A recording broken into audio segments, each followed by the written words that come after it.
ট্রাম্পকে হার মেনে নেওয়ার পরামর্শ মেলানিয়া এবং কুশনারের। অবশেষে বাইডেনকে অভিনন্দন জানালো সৌদি আরব। মিয়ানমারে নির্বাচনে জয়ের পথে অং সান সুচি। ক্ষমতার পর স্ত্রীকেও হারাতে যাচ্ছেন ডোনাল্ড ট্রাম্প, ডেইলি মেলের চাঞ্চল্যকর তথ্য। বাগদাদে আইএসের হামলায় নিহত 11 জন। নির্বাচন সুষ্ঠু, বাইডেনকে অভিনন্দন জর্জ বুশের। মার্কিন নির্বাচনে ফিলিস্তিনিদের জয় জয়কার। মুসলিম বিশ্বের মন জয় করতে মিশরে ফ্রান্সের পররাষ্ট্রমন্ত্রী। সিরিয়ায় বোমা বিস্ফোরণে 4 মার্কিন সেনা নিহত।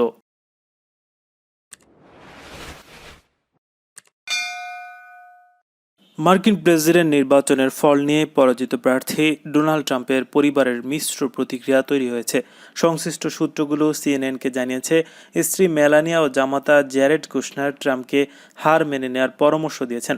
তবে ট্রাম্পের 2 ছেলে ডোনাল্ড জুনিয়র এবং এরিক লড়াই চালিয়ে যেতে ট্রাম্প ও তার মিত্রদের প্রতি আহ্বান জানিয়েছেন। শনিবার সংবাদ মাধ্যমে বাইডেন জয়ী হওয়ার খবর সিএনএনে আসা মাত্রই ট্রাম্প শিবির থেকে ওই ফল প্রত্যাখ্যানের ঘোষণা দেওয়া হয়। আনুষ্ঠানিক বিবৃতি দিয়ে আইনি লড়াই চালিয়ে যাওয়ার ঘোষণা দেন ডোনাল্ড ট্রাম্প। তিনি বলেন, খেলা এখনও শেষ হয়ে যায়নি।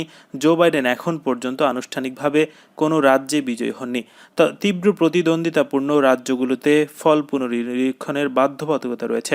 আমাদের বৈধ আইনি চ্যালেঞ্জ রয়েছে যা চূড়ান্ত বিজয়ী নির্ধারণ করতে পারে। নির্বাচনী আইন পুরোপুরি বহাল রয়েছে এবং প্রকৃত বিজয়ী হোয়াইট হাউসে আসন গ্রহণ করেছেন। এটি নিশ্চিত করতে সোমবার আমাদের প্রচার শিবির বিষয়টি আদালতে নিয়ে যাবে। ওই বিবৃতির পর স্ত্রী মেলানিয়া ট্রাম্প ও জামাতা জ্যারেড কুশনার ট্রাম্পকে জনগণের রায় মেনে নেওয়ার পরামর্শ দিয়েছেন। 2টি সূত্র সিএনএনকে বিষয়টি নিশ্চিত করেছে।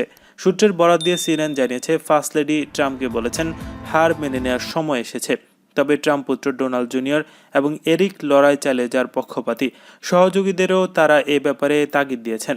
হোয়াইট হাউসের ঘনিষ্ঠ সূত্র জানিয়েছে, পরাজয় মেনে নেওয়া বা বাইডেনকে অভিনন্দন জানানোর কোনো পরিকল্পনা এখনও ট্রাম্পের নেই। এমনকি নির্বাচিত প্রেসিডেন্টের সঙ্গে ট্রাম্পের কথা বলার সম্ভাবনাও নেই বললে চলে। বাইডেনের প্রচার শিবিরও জানিয়েছে, ট্রাম্প শিবিরের সঙ্গে এখনও পর্যন্ত তাদের কোনো যোগাযোগ হয়নি। অবশেষে যুক্তরাষ্ট্রের নবনির্বাচিত প্রেসিডেন্ট জো বাইডেনকে অভিনন্দন জানিয়েছেন সৌদি আরব। তবে বাইডেন নির্বাচিত হওয়ার পর এই অভিনন্দন জানাতে 24 ঘন্টারও বেশি সময় নিয়েছে মধ্যপ্রাচ্যের এই রাজতান্ত্রিক দেশটি। এক প্রতিবেদনে এ খবর জেনেছে যুক্তরাজ্য ভিত্তিক সংবাদ মাধ্যম রয়টার্স। জয় নিশ্চিত হওয়ার পর পুরো দুনিয়া যখন বাইডেনকে অভিনন্দন জানাতে ব্যস্ত, তখন কার্যত নীরব থাকতে দেখা গেছে সৌদি আরবের ডি ফ্যাক্টো শাসক যুবরাজ এমবিএসকে। তবে বাইডেনের বিষয়ে নীরব থাকলেও পুনর্নির্বাচিত হওয়ার তানজানিয়ার প্রেসিডেন্টকে অভিনন্দন জানিয়েছেন তিনি। শেষ পর্যন্ত রোববার জো বাইডেন ও কমলা হ্যারিসকে অভিনন্দন জানান সৌদি বাদশাহ সালমান ও তার পুত্র যুবরাজ মোহাম্মদ বিন সালমান। এ সময় তারা 2 দেশের বিদ্যমান সম্পর্ক আরও জোরদার করতে রিয়াদের আগ্রহের কথা জানান। বিদায়ী মার্কিন প্রেসিডেন্ট ডোনাল্ড ট্রাম্প ও তার ইহুদি জামাতা জ্যারেড কুশনারের সঙ্গে ব্যক্তিগত সুসম্পর্ক রয়েছে সৌদি যুবরাজ মোহাম্মদ বিন সালমানের। ট্রাম্প কুশনারের প্রচেষ্টাতেই ইসরায়েলের সঙ্গে সম্পর্ক স্থাপনে উদ্যোগী হয় মধ্যপ্রাচ্যে সৌদি প্রভাব বলার একাধিক দেশ। সৌদি আরব ইসরায়েলকে স্বীকৃতি দেবে বলে জানিয়েছিলেন ডোনাল্ড ট্রাম্প। খাশোগি হত্যাকাণ্ডের জবাবদিহিতা থেকে যুবরাজের সুরক্ষা নিশ্চিত করেন তৎকালীন মার্কিন প্রেসিডেন্ট। এখন বাইডেনের জয়ের মধ্য দিয়ে দৃশ্যত হোয়াইট হাউসে নিজের ঘনিষ্ঠ বন্ধুকে হারালো রিয়াদ। সাংবাদিক জামাল খাশোগির নৃশংস হত্যাকাণ্ডের ঘটনায় সৌদি যুবরাজের জবাবদিহিতার দাবি তুলেছিলেন নবনির্বাচিত মার্কিন প্রেসিডেন্ট। নির্বাচনী প্রচারে রিয়াদের সঙ্গে সম্পর্ক পুনর্মূল্যায়নের প্রতিশ্রুতিও দিয়েছিলেন তিনি। আহ্বান জানিয়েছেন ইয়েমেনের সৌদি আগ্রাসনে মার্কিন সহায়তা বন্ধের। ইয়েমেনে সৌদি জোটের বোমা হামলা থেকে বাদ পড়ছিল না কোনো স্কুল থেকে শুরু করে বিয়ে বাড়ি, এমনকি জানাজার নামাজও। এমন পরিস্থিতিতে ইয়েমেন যুদ্ধে রিয়াদকে সহায়তা বন্ধের সিদ্ধান্ত নিয়েছিল তৎকালীন ওবামা প্রশাসন। ওই প্রশাসনের ভাইস প্রেসিডেন্ট ছিলেন জো বাইডেন। মিয়ানমারের সাধারণ নির্বাচনে রোববার ভোট গ্রহণ শেষে সোমবার পর্যন্ত ভোট গণনা চলছে। রোহিঙ্গা গণহত্যার অভিযোগে অভিযুক্ত অং সান সুচির সরকার এবারের নির্বাচনেও ক্ষমতায় আসছে বলে বিভিন্ন জরিপে উঠে এসেছে।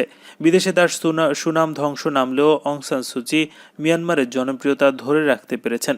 সুচির দল ন্যাশনাল লিগ ফর ডেমোক্রেসি এই নির্বাচনের মাধ্যমে দ্বিতীয়বারের মতো ক্ষমতায় আসছে বলে বিভিন্ন জরিপে উঠে এসেছে। মিয়ানমারের রাজনীতিতে সেনাবাহিনীর প্রভাব প্রবল। সংবিধান অনুযায়ী পার্লামেন্টের 25% আসন সেনা সদস্যদের জন্য বরাদ্দ। গুরুত্বপূর্ণ মন্ত্রণালয়গুলোর দেখভালও সেনাবাহিনী করে থাকে।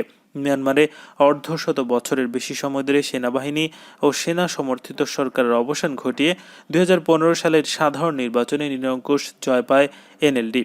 একসময় স্বৈরশাসনের বিরুদ্ধে লড়াই করে খ্যাতি অর্জন করে সূচি রোহিঙ্গা সংকট নিয়ে কার্যত কোনো পদক্ষেপ না নেয় আন্তর্জাতিক সমালোচনার মুখে পড়েছেন। কিন্তু মিয়ানমারের জনগণের মধ্যে তিনি এখনও জনপ্রিয়। অং সান সুচি এবারের নির্বাচনে ব্যাপক সংখ্যাগরিষ্ঠতা ধরে রাখবেন বলে ধারণা করা হচ্ছে। মিয়ানমারে 3,70,00,000-এর বেশি নিবন্ধিত ভোটার রয়েছে। দেশটিতে করোনা ভাইরাসের সংক্রমণ বাড়লেও মানুষ ভোট দিতে বের হয়েছিলেন। মিয়ানমারের দ্বিতীয় বৃহত্তম শহর মান্দালাই এটি করোনার হটস্পট বলে চিহ্নিত। রোববার সেখানে ভোটকেন্দ্রের বাইরে মানুষের ব্যাপক উপস্থিতি দেখা যায়। করোনার সংক্রমণ প্রতিরোধে তাদের মুখে মাস্ক থাকলেও সামাজিক দূরত্বের নিয়ম মানা হয়নি। মার্কিন প্রেসিডেন্ট নির্বাচনে পরাজয়ের পর এবার ডোনাল্ড ট্রাম্প তার স্ত্রীকেও হারাতে চলেছেন বলে চাঞ্চল্যকর তথ্য দিয়েছে ব্রিটিশ পত্রিকা ডেইলি মেইল। প্রেসিডেন্ট ট্রাম্পের সাবেক রাজনৈতিক সহকারী ওমার নিউম্যানের বরাত দিয়ে দৈনিকটি জানিয়েছে, এই দম্পতির 15 বছরের দাম্পত্য জীবন শেষ হয়ে গেছে এবং মেলানিয়া ট্রাম্প তার স্বামীর ক্ষমতা হস্তান্তর পর্যন্ত সময়ের জন্য প্রতিটি ক্ষণ গণনা করছেন যাতে তিনি তাকে ডিভোর্স দিতে পারেন। ওমার দাবি করেছেন, ট্রাম্প ক্ষমতায় থাকা অবস্থায় যদি মেলানিয়া তাকে ছেড়ে যেতেন তাহলে ক্ষমতার অপব্যবহার করে ট্রাম্প তাকে যে কোনো উপায়ে শাস্তি দিতে পারতেন। এর আগে মেলানিয়া ট্রাম্প একবার বলেছিলেন, 2016 সালে ট্রাম্পের নির্বাচনের জয়লাভের খবর শুনে তিনি কান্নায় ভেঙে পড়েছিলেন এবং তিনি কখনো আশা করেননি ট্রাম্প নির্বাচনে জয়লাভ করবেন। প্রখ্যাত সাংবাদিক ও লেখক মাইকেল ওলফ তার ফায়ার অ্যান্ড ফিউরি বইতে দাবি করেছিলেন, মেলানিয়ার ওই চোখের পানি আনন্দাশ্র ছিল না, বরং তিনি একেবারেই হোয়াইট হাউসে যেতে বা ফার্স্ট লেডি হতে চাননি। ট্রাম্প হোয়াইট হাউসে যাওয়ার পরে দম্পতির সন্তান ব্যারনের স্কুলের বার্ষিক পরীক্ষা শেষ করার অজুহাতে 5 মাস পর মেলানিয়া নিউ ইয়র্ক থেকে ওয়াশিংটনে যান। কিন্তু মেলানিয়ার সাবেক সিনিয়র উপদেষ্টা স্টেফানি ওলকফ দাবি করেছেন, ওই সময়টাতে তিনি বিবাহ বিচ্ছেদ বা পরবর্তী সমঝোতা নিয়ে ট্রাম্পের সঙ্গে দিন দরবার করছিলেন। ব্যারন যাতে ট্রাম্পের সম্পদের সমান উত্তরাধিকার হতে পারে সেটি নিয়ে আইনি লড়াই চালাচ্ছিলেন। ওলকফ আরও দাবি করেছেন, ট্রাম্পের সঙ্গে মেলানিয়ার বিবাহ শুরু থেকেই ছিল লেনদেনমূলক। হোয়াইট হাউসে তারা আলাদা বেডরুমে থাকতেন। গত 4 বছরে জনসম্মুখেও ট্রাম্প মেলানিয়ার সম্পর্কে শীতলতার ইঙ্গিত পাওয়া গেছে। কিন্তু 50 বছর বয়সী মেলানিয়া দাবি করতেন স্বামীর সঙ্গে তার চমৎকার সম্পর্ক রয়েছে এবং 74 বছর বয়সী ট্রাম্প দাবি করতেন স্ত্রীর সঙ্গে তার কখনো বাদানুবাদ হয়নি। ইরাকের রাজধানী বাগদাদের পশ্চিমাঞ্চলীয় আল রাউধানিয়া জেলার একটি সেনা চৌকিতে অজ্ঞাতনামা বন্দুকধারীদের হামলায় সেনা সদস্যসহ অন্তত 11 জন প্রাণ হারিয়েছে। হামলায় গুরুতর আহত হয়েছেন আরও 8 জন। এখন পর্যন্ত কেউ দায় স্বীকার না করলেও ইরাক সরকার এটি আইএস জঙ্গিদের হামলা বলে দাবি করছে। রোববার গভীর রাতে 4টি গাড়িতে করে এসে হামলাকারীরা সেনা ছাউনিতে গ্রেনেড ও স্বয়ংক্রিয় অস্ত্র নিয়ে হামলা চালায়। এর আগে রোববার সকালে ইরাকের সেনাবাহিনী দেশটির পাহাড় ঘেরা উত্তরাঞ্চলীয় সালাউদ্দিন প্রদেশে আইএস জঙ্গি নির্মূলে চিরুনি অভিযান চালিয়েছিল। এই দমন অভিযানের জবাবে ওই হামলা হয়ে থাকতে পারে বলে নিরাপত্তা বিশ্লেষকরা ধারণা করছেন। 2014 সালে ইরাকে আইএসের উত্থান ঘটে। রাজধানী বাগদাদের উপকণ্ঠে কয়েকটি এলাকা, উত্তর এবং পশ্চিমাঞ্চলীয় কিছু বড় শহর সেই সময় তাদের দখলে চলে যায়। 2017 সালে মার্কিন মিত্রবাহিনীর সহায়তায় আইএসকে পরাজিত করে ইরাকি সেনাবাহিনী। মার্কিন প্রেসিডেন্ট নির্বাচনে জয়ী ডেমোক্রেটিক পার্টির প্রার্থী জো বাইডেনকে অভিনন্দনে সিক্ত করেছেন দেশটির সাবেক Republican president George W Bush. স্থানীয় সময় রোববার ফোন কলে এই অভিনন্দন জানান তিনি। মার্কিন সংবাদ মাধ্যম CNN এক প্রতিবেদনে তথ্য জানিয়েছে।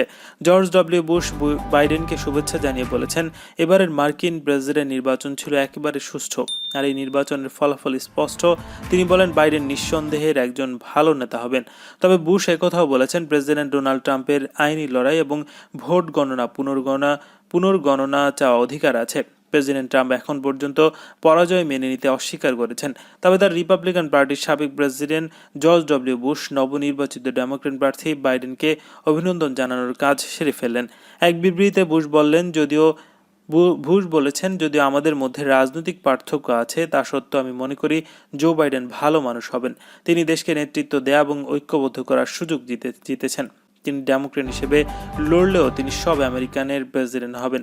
আমি প্রেসিডেন্ট ট্রাম্প ও ওবামার জন্য যা চেয়েছিলাম, জো বাইডেনের জন্য তাই চাচ্ছি। আমি তার সাফল্য কামনা করছি। আমি যদি কোনোভাবে পারি তবে তাকে সাহায্য করব। বুশ তার বিবৃতিতে ট্রাম্পকে কঠিন লড়াইয়ের জন্য অভিনন্দন জানিয়েছেন। ট্রাম্প সম্পর্কে তিনি বলেছেন, 7 কোটির বেশি মার্কিন নাগরিকের ভোট পাওয়া একটি অসাধারণ রাজনৈতিক অর্জন, যা বাইডেনের পর ইতিহাসের সর্বোচ্চ ভোট। মার্কিন প্রেসিডেন্ট নির্বাচনে মুসলিম প্রার্থীরা ইতিহাস সৃষ্টি করেছেন। যুক্তরাষ্ট্রের পার্লামেন্টের নিম্নকক্ষ হাউস অব রিপ্রেজেন্টেটিভে 4 ফিলিস্তিনি প্রার্থী জয়ী হয়েছেন এবারের নির্বাচনে।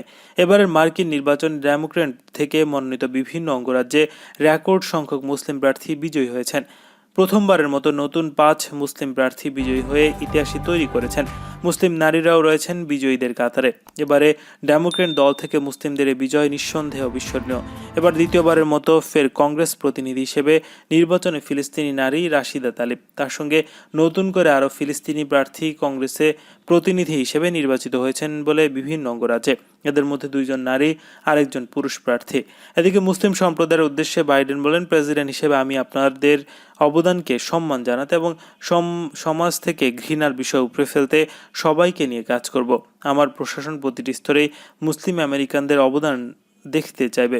হোয়াইট হাউসের প্রথম দিন আমি ট্রাম্পের অসাংবিধানিক মুসলিম নিষেধাজ্ঞা পরিসমাপ্তি ঘটাবো।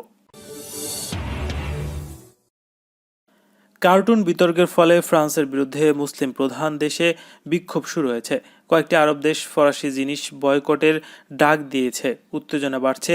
এ অবস্থায় উত্তেজনা কমানোর লক্ষ্য নিয়ে মিশর সফর করলেন ফ্রান্সের পররাষ্ট্রমন্ত্রী জনিভ তালিরো। সেখানে পররাষ্ট্রমন্ত্রী বলেন, আমাদের নীতি হলো ইসলামকে সর্বোচ্চ সম্মান দেখানো, মহানবী হজরত মোহাম্মদ ইসলামকে সর্বোচ্চ সম্মান দেখানো। মুসলিমরাও পুরোপুরি ফ্রান্সের সমাজের অংশ। ফ্রান্সের পররাষ্ট্রমন্ত্রী মিশরের প্রেসিডেন্ট এবং পররাষ্ট্রমন্ত্রীর সঙ্গে দেখা করেছেন। 2 পররাষ্ট্রমন্ত্রীর সঙ্গে বৈঠকের পর লাদ্রিও বলেছেন, ফ্রান্সের প্রেসিডেন্ট ম্যাক্রোর মন্তব্যের ভুল ব্যাখ্যা হয়েছে। আমাদের সন্ত্রাসবাদী হুমকি দেওয়া হচ্ছে। শুধু আমাদের দেশেই নয়, অন্যত্রেও উন্মাদনা তৈরির চেষ্টা চলছে। ফলে সকলের সামনের লড়াইটা একই। ফরাসি পররাষ্ট্রমন্ত্রী মিশরের আল আজহার মসজিদের ইমাম শেখ আহমেদ আল তায়েবের সঙ্গে দেখা করেছেন। তিনি শুধু আল আজহার মসজিদের ইমামই নন, আল আজহার বিশ্ববিদ্যালয়ের প্রধান। অনেকের বিশ্বাস, বিশ্বজুড়ে মুসলিমদের এটাই প্রধান ধর্মীয় সংস্থা। গত মাসে ম্যাক্রোর মন্তব্যকে সিরিয়ার উত্তর পূর্বাঞ্চলীয় হাসাকা প্রদেশ বোমা বিস্ফোরণে আমেরিকার অন্তত 4 সেনা নিহত হয়েছে। সিরিয়ার রাষ্ট্রীয় বার্তা সংস্থা নায়ে খবর জেনেছে। খবরে বলা হয়েছে, হাসাকা দেইর জোর মহাসড়কের পাশে মারকাজি গ্রামের কাছে পেতে রাখা বোমা বিস্ফোরণে মার্কিন সেনাদের একটি গাড়ি উড়ে গেল। ওই 4 সেনা নিহত হয়। মার্কিন সেনারা তাদের দখলীকৃত আল সাদ্দাদি এবং আল ওমর ঘাটির মধ্যকার অঞ্চলে টহল দেওয়ার সময় হত্যাকাণ্ডের শিকার হয়। বিস্ফোরণের পরপরই মার্কিন সেনারা এলাকায় ঘিরে রাখে এবং জঙ্গি বিমান ওড়াউড়ি করতে থাকে। কোনো কোনো খবরে বলা হচ্ছে, উগ্র সন্ত্রাসী গোষ্ঠীর দায়েশ হামলার দায়িত্ব স্বীকার করেছে। 2014 সালের সেপ্টেম্বর মাস থেকে আমেরিকা এবং তাদের মিত্র কয়েকটি দেশ জোটবদ্ধ হয়ে দায়েশের বিরুদ্ধে অভিযান চালাচ্ছে বলে দাবি করে আসছে। কিন্তু এই পর্যন্ত মার্কিন জোটের হামলায় দায়েশের বিশেষ কোনো ক্ষয়ক্ষতির খবর পাওয়া যায়নি। বরং অনেক সময় দায়েশের শীর্ষ নেতাদেরকে নিরাপদ অবস্থানে পৌঁছে দিয়েছে মার্কিন হেলিকপ্টার। এছাড়া শুরু থেকেই উগ্র সন্ত্রাসী গোষ্ঠীগুলোকে আমেরিকা অস্ত্র, অর্থ এবং প্রশিক্ষণ দিয়ে সহযোগিতা করে আসছে।